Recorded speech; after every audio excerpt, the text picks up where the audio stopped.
Shalom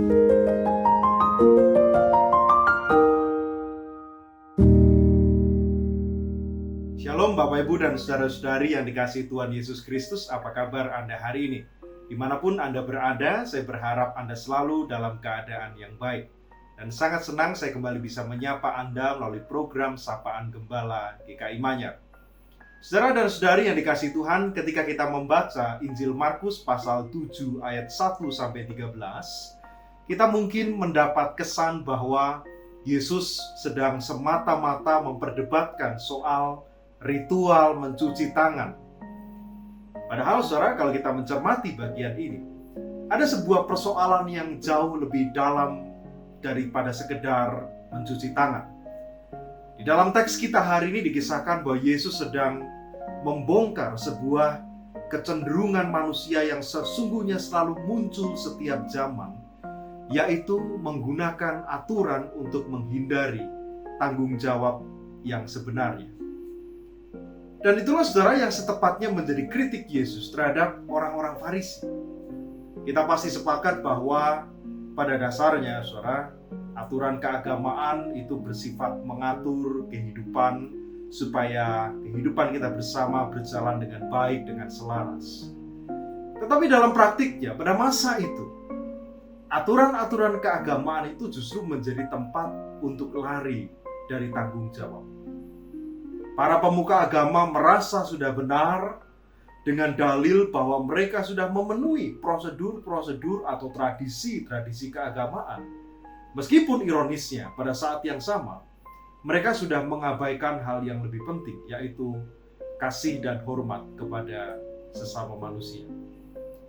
Nah saudara, bukankah kecenderungan yang sama masih bisa kita temui di dalam kehidupan kita sehari-hari sampai hari ini?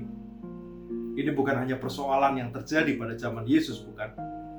Kita hidup di tengah masyarakat yang sangat menyukai aturan, ritual, dan prosedur.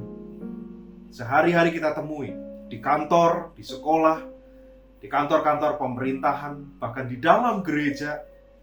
Seringkali orang lebih sibuk memastikan semua formulir sudah terisi dengan benar, semua rapat terlaksana dengan baik, semua aturan dipatuhi. Itu baik tentu, tetapi terkadang kita lupa untuk bertanya, apakah tujuan utama dari hidup bergereja itu sendiri sudah benar-benar tercapai? Ambil contoh di gereja misalnya, sebuah program gereja bisa berjalan dengan sangat rapi, proposalnya lengkap, anggarannya begitu tertata, laporannya selesai tepat waktu, dan lain sebagainya. Tetapi saudara, karena kepuasan itu, kadang-kadang kita sampai lupa merenung, apakah program itu sungguh benar-benar menolong orang untuk mengalami pertumbuhan ke arah Kristus yang adalah kepala gereja? Apakah di tengah kesibukan-kesibukan administratif itu ada hati yang sudah disentuh? Ada kehidupan yang sudah benar-benar disentuh? Ada pribadi yang sungguh-sungguh sudah terlayani? Sudah demikian juga dalam kehidupan kita di tengah keluarga. Sebagai orang tua misalnya, kadang sebagai orang tua kita merasa sudah menjadi ayah atau ibu yang baik. Kenapa? Karena kita merasa sudah membiayai sekolah anak kita. Kita merasa sudah menyediakan fasilitas yang terbaik untuk mereka. Kita merasa sudah memenuhi kebutuhan-kebutuhan material mereka. Tetapi sekarang mari kita renungkan, kapan terakhir kali kita sungguh-sungguh menyediakan hati dan telinga kita untuk menemani dan mendengarkan cerita-cerita mereka?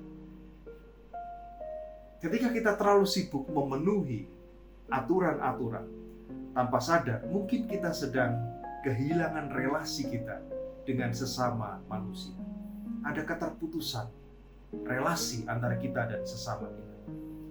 Nah, itu sebabnya Yesus mengingatkan bahwa Allah tidak hanya melihat apakah kita sudah mengikuti setiap aturan dengan begitu tepatnya, mengikuti setiap prosedur dengan begitu presisinya, tetapi Allah melihat apakah hati kita masih bergerak menuju ke arah tujuan yang benar.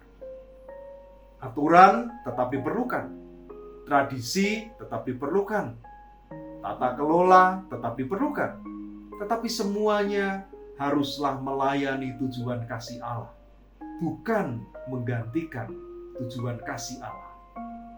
dan tentu relasi kita dengan sesama manusia. Saudara, hari ini mari kita bertanya kepada diri kita masing-masing.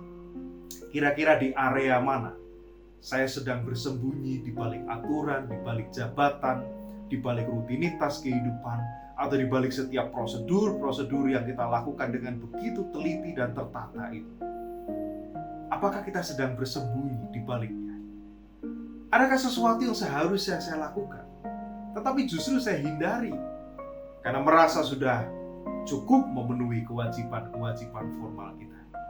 Saudaraku, kiranya Tuhan menolong kita untuk tidak hanya menjadi orang yang benar menurut aturan, tetapi juga menjadi orang-orang yang sungguh melakukan apa yang benar di hadapan Allah, menghadirkan kebaikan di dalam kehidupan kita bersama.